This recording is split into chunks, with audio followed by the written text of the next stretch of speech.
learning to be content.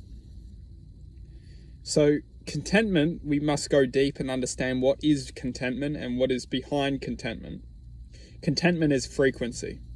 Frequency is effectively contentment, and when we refer to frequency as contentment, what we're doing is we're effectively going into stability, because stability within frequency is representing a level of satisfaction, and that level of satisfaction is what we are starting to accumulate as self-preservation, self-preservation to an extent of energetical awareness, which doesn't suppress our presence, or doesn't suppress our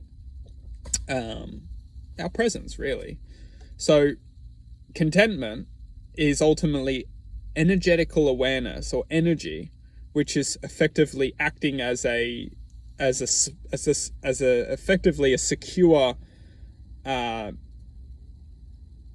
you could say, shelter for our existence. So when we're content, we feel secure, we feel happy, we feel love, positivity, maybe contentness. So what we must understand is, how do we achieve contentness, content, vibrational existence? First of all, contentment is growth, is effectively it's internal growth, it's internal wisdom. And as long as we're doing everything that we can within this present moment, and as long as we're analyzing the present moment for growth and potential to evolve to, we are on the pathway to contentment.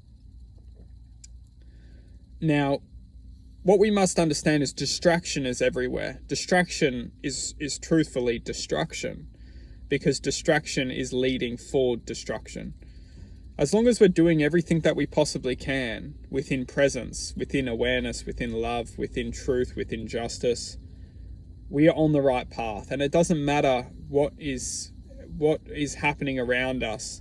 Only we as individuals understand, are we doing everything that we can to evolve to the best human being we possibly can. And as long as we're doing this, no one can say anything to us. No one can give us any advice. No one can, because the truth is, within this present acknowledgement of oneself, we know what's best for us internally. So someone could give us advice and we go, yeah, thank you, I appreciate your advice. But at the end of the day, we are the ones who get to choose to take that advice or not.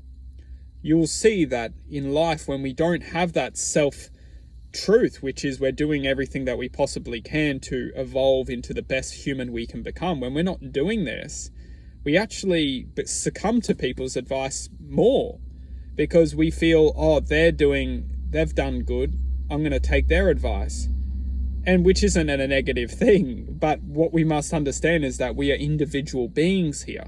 So someone's advice may have worked for them, but it might not work for you, because it's a different calculation, it's a different code.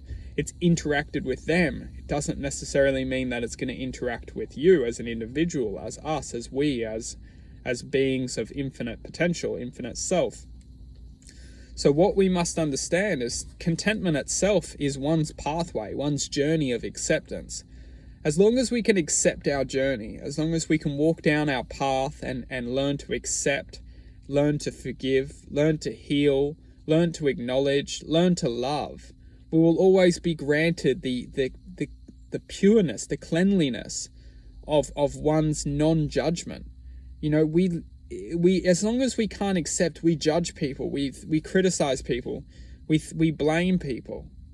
But acceptance is effectively universal, for accepting everything, which has interacted with something, which has then interacted with an existence, which has then interacted with us. So acceptance needs to be infinite. So it's not, I accept that person, but I don't accept that person because that person influenced that person to then hurt me. It's universal. It's, I accept that person and I accept the person who influenced that person to influence me. It's universal. It must be universal, because if we don't accept one person, we can never accept the other. Acceptance is universal. As long as we walk our path infinitely accepting, we will begin to cleanse our existence back into the exposure of unconditional love. And that unconditional love will expose us to the awakening self-acknowledgement of the infinite self, of the infinite mind and the infinite love, which is always present within possibility.